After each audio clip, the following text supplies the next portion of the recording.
25% tariffs on products coming from Canada, Mexico, and anywhere else in the world. Threats to retake the Panama Canal. Demands that NATO countries spend 5% of their GDP on defense.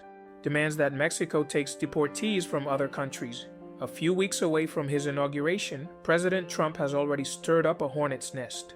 His foreign policy agenda is the doctrine dubbed America First. No one should have a problem with this. In fact, I don't see why any president wouldn't put his country first when dealing with other nations. But starting off from this premise, some questions arise. If other leaders put their countries first as well, does that make it a zero-sum game where one country's win is another country's loss? Can America First be also America Fair? Is this just a negotiation strategy? And if it is, what are the odds that it will result in success? As Trump prepares to assume the presidency once again, his administration faces the complex task of balancing the America First agenda with maintaining fair and constructive relationships with global partners and allies. This balancing act is crucial for advancing U.S. interests while sustaining international stability and cooperation. His America First policy emphasizes prioritizing the United States' economic and security interests, often through unilateral actions and a re-evaluation of international agreements. This approach has previously led to strained relations with traditional allies and raised concerns about the United States' commitment to multilateralism, but this doesn't tell the whole story. Unfortunately, many of the critics of Trump's approach fail to admit that the America First agenda was born out of a perception that America was being taken advantage of. Let's take one instance. During his first term, Trump criticized NATO allies for not meeting defense spending targets. On one occasion, during his first term, President Trump complained that countries like Germany relied on America's defense umbrella, while at the same time engaged in hugely profitable deals with countries hostile to the United States, such as Russia and China. He once tweeted, "Germany owes vast sums of money to NATO, and the United States must be paid more for the powerful and very expensive defense it provides to Germany." It's very sad when Germany makes a massive oil and gas deal with Russia, where you're supposed to be guarding against Russia, and Germany goes out and pays billions and billions of dollars a year to Russia. So we're protecting Germany, we're protecting France, we're protecting all of these countries, and then numerous of the countries go out and make a pipeline deal with Russia, where they're paying billions of dollars into the coffers of Russia. So we're supposed to protect you against Russia, but they're paying billions of dollars to Russia. Germany, Europe's largest economy, spent only 1.2% of its GDP on defense in 2012, while at the same time signed oil and gas deals with Russia. As many analysts have pointed out, the German economic model for the past 2 decades was a simple one. Buy cheap energy from Russia, sell high-end manufactured goods to China, and maintain fiscal discipline. After negotiations in 2014, NATO countries agreed to spending at least 2% of their GDP on defense by 2024. Most have accomplished this, but 8 countries failed to do so. Poland was the one that spent the most in 2024, with over 4%, while Spain spent the least, with a meager 1.28% of GDP spent on defense. The United States spent 3.38%, with an average of 3.45% for the past 10 years. Recent reports suggest that as he returns to power, Trump wants a new target of 5% of GDP. I'm not going to get into the argument of whether this is achievable or necessary, but one can't help to wonder, is it fair that America demands other NATO countries spend that kind of money on defense? Is the US using its dominant position within the alliance in order to make outlandish demands of other countries?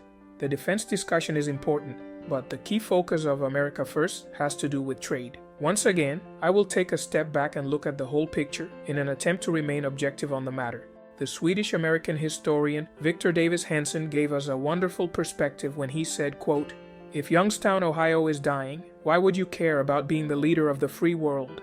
The America First doctrine involves renegotiating trade agreements to favor U.S. industries. Trump has indicated plans to impose tariffs on trade partners, aiming to reduce trade deficits and protect domestic manufacturing. However, such measures risk triggering trade wars and could harm economic relations with key allies. Economists warn that broad tariffs could lead to retaliatory actions, disrupting global trade and economic stability. One of the most important deals of Trump's previous presidency was the renegotiated North America Free Trade Agreement, which was replaced by the USMCA.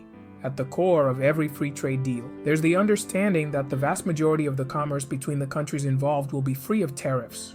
Trump is now threatening to impose a 25% tariff on goods coming from anywhere outside the US. These include Canada and Mexico. So much for free trade deals. Tariffs have been proposed as a means to get concessions from Mexico and Canada on issues such as migration and security. Some critics have argued that Mexico and Canada have not been cooperative with the United States on those issues, while leaders of both Canada and Mexico have denied it. President Trump even claimed that the Mexican President Sheinbaum agreed to receiving deportees from countries other than Mexico, which was denied by Sheinbaum.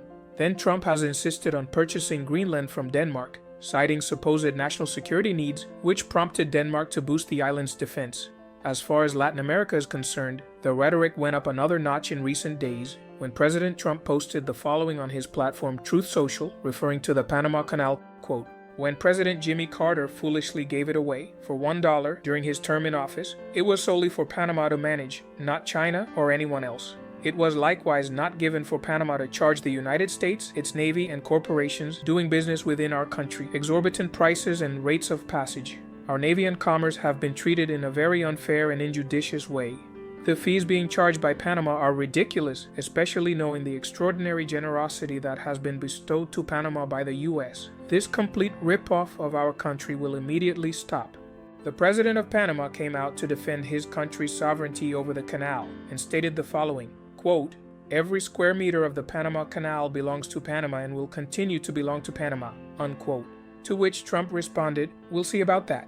Trump went as far as suggesting that the Chinese army has a presence in the Panama Canal. There's an angle that often comes up when the issue of Trump's rhetoric is criticized. It has to do with his best-selling book, The Art of the Deal.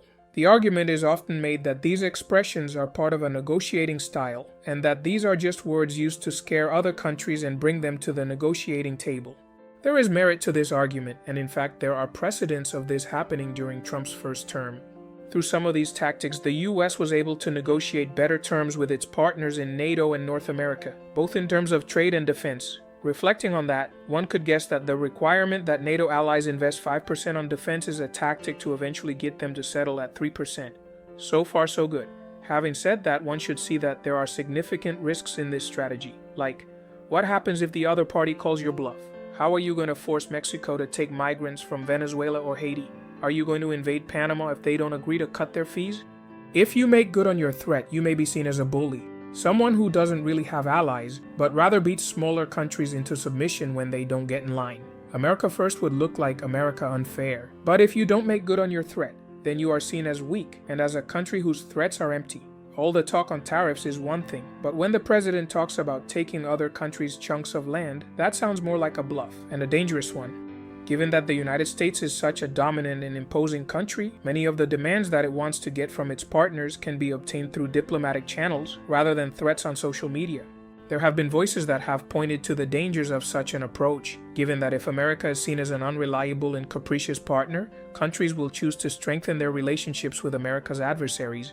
To achieve an America First stance, the Trump administration will need to engage in diplomatic efforts that consider the interests of global partners. This involves honoring international commitments and fostering equitable trade practices. Balancing national interests with the interests of his partners is essential to maintain alliances and uphold the international order, understanding that while his responsibility is to put America first, this doesn't necessarily clash with the desire of other world leaders to put their countries first too, through common goals and common values. Brazil and Argentina reflect the regional push for influence between China and the United States. Check this other video to learn more about the impact that Trump's election has had in their respective economies. This is Latinometry. Subscribe to the channel so that you don't miss any of our interesting videos about Latin America and the world. Please like and share this video, and thanks for watching.